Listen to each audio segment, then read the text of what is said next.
Divorce divorce মানেই হৃদয় ভাঙার গল্প। এই গল্প কেউ শুনতে চায় না, কিন্তু আমাদের সমাজে প্রতিনিয়তই তৈরি হচ্ছে ডিভোর্স নামের হৃদয় ভাঙার গল্প। ঢাকা শহরের তথ্য অনুযায়ী প্রতি 40 মিনিটে একটি করে ডিভোর্স কেস ফাইল হচ্ছে এবং 2022 সালে 15,000-এরও বেশি ডিভোর্স কেস ফাইল হয়েছে। ডিভোর্সের সবচেয়ে ক্ষতিকর দিক হলো এর মানসিক, আর্থিক এবং সামাজিক প্রভাব। বিশেষ করে যখন পরিবারে সন্তান থাকে, তখন ডিভোর্সের পরিণতি সবচেয়ে ভয়াবহ হয়ে ওঠে। ডিভোর্সের সবচেয়ে বড় ভুক্তভোগী সন্তান। যখন বাবা মার মধ্যে ডিভোর্স হয়, তখন সন্তানরা মানসিকভাবে সবচেয়ে বেশি ক্ষতিগ্রস্ত হয়। একজন বাচ্চার জন্য মা এবং বাবা উভয়েরই উপস্থিতি প্রয়োজন।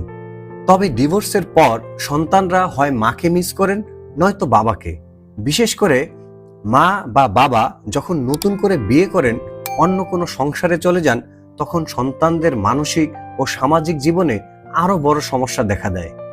আমেরিকান সাইকোলজিক্যাল অ্যাসোসিয়েশনের এক গবেষণায় বলা হয়েছে, যেসব বাচ্চার বাবা মায়ের ডিভোর্স হয়, তাদের মধ্যে মানসিক চাপ, হতাশা এবং পড়াশোনায় আগ্রহ হারানোর প্রবণতা বেশি দেখা যায়। তারা অনেক সময় স্কুলে বা খেলার মাঠে বন্ধুদের কাছ থেকে নেতিবাচক মন্তব্য শুনতে বাধ্য হয়, যা তাদের স্বাভাবিক মানসিক বিকাশকে ক্ষতিগ্রস্ত করে। একইভাবে নারীদেরও সামাজিক এবং পারিবারিক চাপের মুখে পড়তে হয়, বিশেষ করে সন্তান সহ নতুন জীবন শুরু করতে গেলে। ডিভোর্সের সংখ্যা কমানোর জন্য সামাজিক সচেতনতা এবং কাউন্সিলিং অত্যন্ত গুরুত্বপূর্ণ।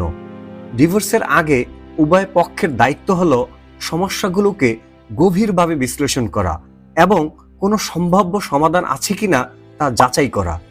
সন্তানের মানসিক ও সামাজিক ক্ষতির কথা চিন্তা করে ডিভোর্সের সিদ্ধান্ত গ্রহণের আগে ভাবা উচিত। সাবধান, রাগের মাথায় কোনো সিদ্ধান্ত নয়। পরিবার বা আত্মীয় স্বজনের উস্কানিতে পা দেবেন না। অধিকাংশ ডিভোর্সের ক্ষেত্রে নিকটজনদের উস্কানি বড় ভূমিকা পালন করে।